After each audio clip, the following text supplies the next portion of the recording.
Hello and welcome to Every Persona Explained, where we take a look at the origin and representation of every persona. And today we're taking a look at Girimekhala.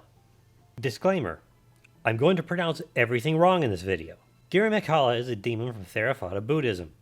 He's depicted as a giant elephant with one giant eye that would cause illness to anyone who looked into it. He was also said to be the mount of the demon Mara, yes that one, as he tried to attempt Siddhartha Gautama, aka the Buddha. Mara, Girimekhala, and the whole troop of demons with them were defeated by the Buddha with little effort. And that's basically it. I can't find any other stories where he appears. I thought that would be all of the origin section and this would be the shortest video, but I found something interesting. It's thought that Girimekhala may be a demonized version of the Hindu deity Ganesha. This was confusing to me because from what I knew and what I looked into, Ganesha doesn't seem to have any negative traits. So how'd that happen? While I wasn't able to find a definitive reason, I have a theory. Theravada Buddhism was developed in Sri Lanka, this island to the southeast of India. Sri Lanka is very Buddhist, and India, despite being the place Buddhism started, is very Hindu. And these two have had, we'll say, a rocky relationship.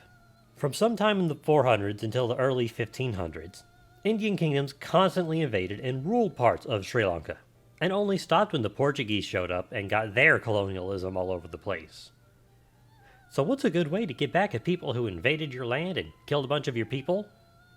While my thoughts generally lean towards burning things, you could also claim that one of their most important gods is actually a demon that your god defeated with ease. Yeah! But, like I said, this is just a theory I have. And that's Girimekhala, the elephant demon from Sri Lanka that might just be the coldest bit of religious propaganda. So, how's his in-game representation? It's not too bad. It definitely leads more into the demonized Ganesha angle than the mount of the evil phallus, but it works. It's an elephant with a single, giant eye, and it's even posed similarly to Ganesha. However, in Innocent Sin it is quadrupedal, leaning more into the mount angle. Girimekhala is categorized in the Chariot Arcana in the P2s, and Moon in the P3s, 4s, 5s, and Qs.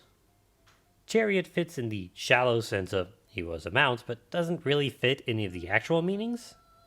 Moon does fit better, meaning danger, fear, and terror. He's an evil elephant demon, so that tracks. Interestingly, in P1 he's not a persona, but a demon, and is categorized in the Jaki race, which is full of evil, man-eating creatures. Really hammering home the evil demon thing, huh? His movesets are all over the place. There seems to be no consistency or pattern across games in terms of element or damage type or status effects. It doesn't start getting dark/curse moves until P3, and then doesn't gain the repel fizz it seems to be known for until P4. It just kinda seems to be thrown together at random. His shadow name is Rebellious Elephant, which kind of works if you consider him and Mara trying to stop Buddha from reaching enlightenment rebellion.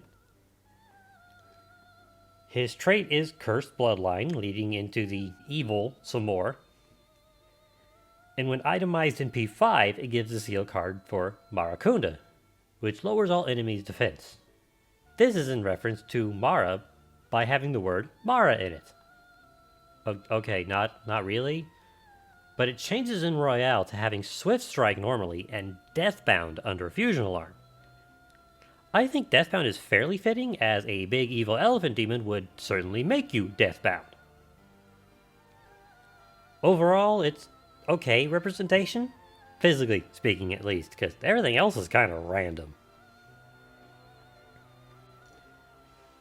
Thank you very much for watching. This is incredibly short. I thought there'd be more to it, but I'm detecting a pattern of, oh yeah, I know this one, it should be real short. Oh, that's actually really long. Or, I don't know anything about this. This should take a while. Wow, we've been here for less than 5 minutes. Cool. Anyways, don't forget to subscribe. Let me know in the comments who you want to see next. and I'll see you next time on Every Persona Explained.